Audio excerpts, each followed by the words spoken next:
Welcome back to the channel. Today we're going to be going over what you need to start a basic worm farm. The purpose of a worm farm is to either multiply and grow your worm supply, or just to keep them alive throughout the season so that you have a continuous supply of bait as you need it. Now, you won't need too much, like I said, to get started in this, and it's fairly cheap.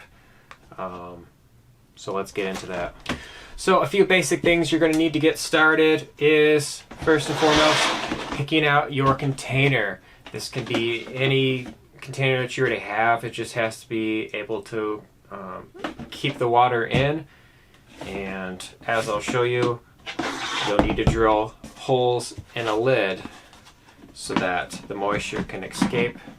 And you can either use a drill or whatever you have to poke holes in the lid. But you will need a container with a lid to get started with. Next thing you'll need is some potting mix. All they had was the Miracle-Gro there. I'd recommend something more organic, just to be safer for the worms, but this will do. Then, depending where you live, if you have well water, you can get away with it, but I have city water, so you'll have to use a freshwater supply so that there's not that chlorinated water that could kill the worms and affect the pH in the dirt as well. Optionally, you can buy worm bedding at most of your local farm market stores. This will help keep them alive and feed them. And it's basically just a shredded up organic paste to get you started and to keep the worms alive. You can technically use that just as the bedding. That's more for if you're just wanting to keep them alive for the season and use them continuously as bait. I'm going to use the organic mix, potting mix like I mentioned, combined with the bedding to hopefully be able to repopulate and reproduce the worms. Probably want some gloves because you'll be mixing up the dirt and the bedding and the worms. The other thing you're going to need is a worm food. Again, most pet stores or farm markets will have either cricket or worm food. All it is just protein, minerals, carbohydrates, produces fast growth and healthy worms. Just keeps them fed, keeps them happy, keeps them reproducing. Then you'll need to buy from the store a couple cases of worms, depending on how big your container is how many worms you'll be able to fit in there to start with. You don't want to overpopulate them because then they'll just get sick. So with that, we'll get started. So the first thing that we're going to do is get the dirt poured in. But before that, what I like to do is take a little bit of shredding that you have. Just regular old shredded up newspaper or mail, whatever you have.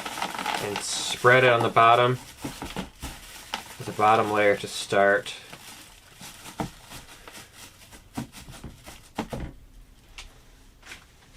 As you can see.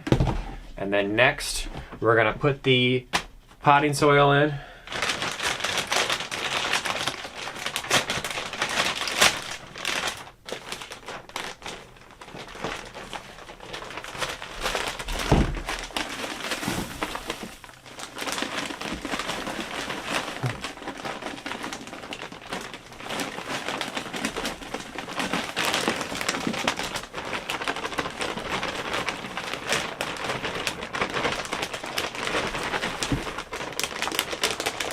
Now we have the potting mix in there. I'm going to take my worm bedding and mix it with the potting soil.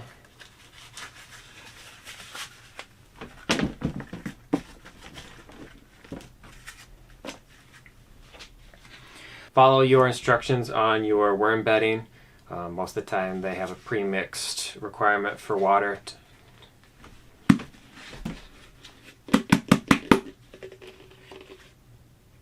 Now you'll just take that and mix it all together.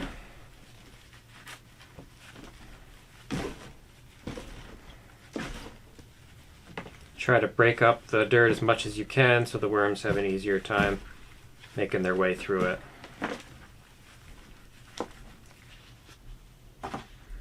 Now I'll add just a tiny bit more dirt on top of this layer.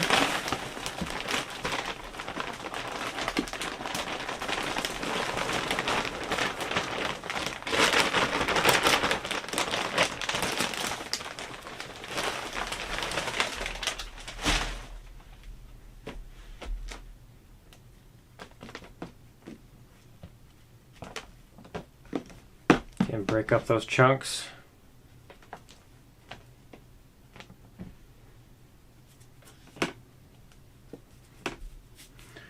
Now you'll want to wet this down.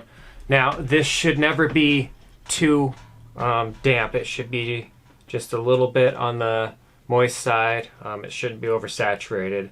That's just going to cause more of a problem. That's going to help. It just needs to stay damp. So you can get a spray bottle, or you can just carefully make sure that you're keeping this damp every day. Temperature ranges are going to vary on what worms you're using, but a good example of a good temperature range would probably be a cool basement, or if your garage is temperature controlled, might be another good spot for these. But somewhere where this is going to be out of the sun and in a temperature controlled area. Too much heat can kill them, and too cold will cause them to go dormant. So you need that perfect temperature depending on what worms you're using.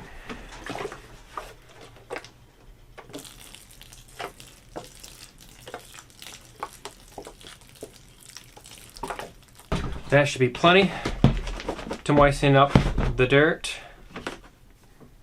Now what you're going to want to do next is get your worm food and just dump some on top there.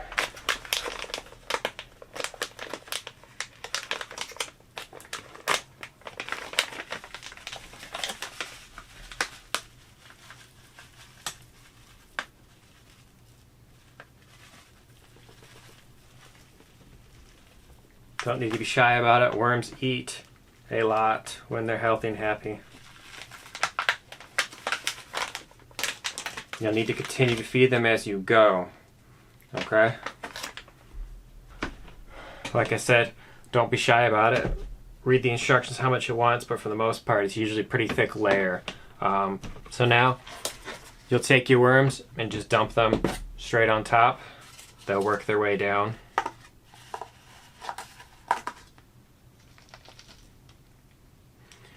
If you look, how this looks like almost coffee grounds. Those are the casings. That's what your dirt will look like after it's been used up by the worms. That's about when you need to change it out to keep things fresh, because otherwise they're running out of food and nutrients. Just like any other thing, you have to keep it fresh and changed. So, as you can see here, in just about 10 minutes here, we've started our worm farm. The only thing left to do is to put a lid on this and drill holes so that, again, they have air and the moisture can come out as needed. And then you're basically all set. You're going to want to continue to check up on your worms. Taking dead ones out and discarding them or using them to keep the colonies healthy. So any dead or sick ones, like I said, just pull those out. So real quick, we'll drill some holes.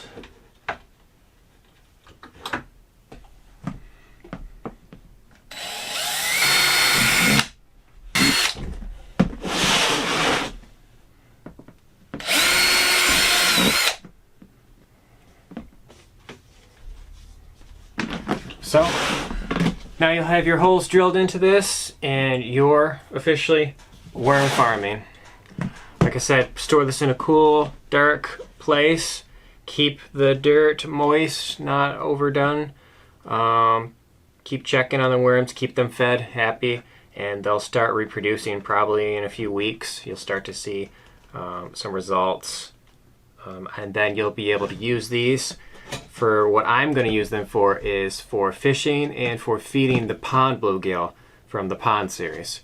So kind of a continuous supply for feed on those bluegill, because sometimes they like to eat other stuff besides the pellets.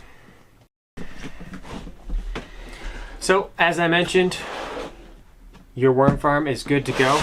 But one thing I did not mention or forgot to mention was you can add, in addition to the worm food, you can also just add table scraps too, kind of like a compost pile. You can add that as food and nutrients too. But the main food source, really all that they'll need, is that worm food that you can readily get from the store.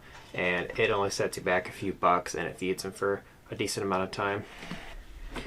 So if you liked today's video, make sure to like and subscribe. I'll do an update in the future and show you the progress with the worm farm, show that they're producing. Thanks for watching. Make sure to like, comment, subscribe, and let me know any questions that you have down below in the comments.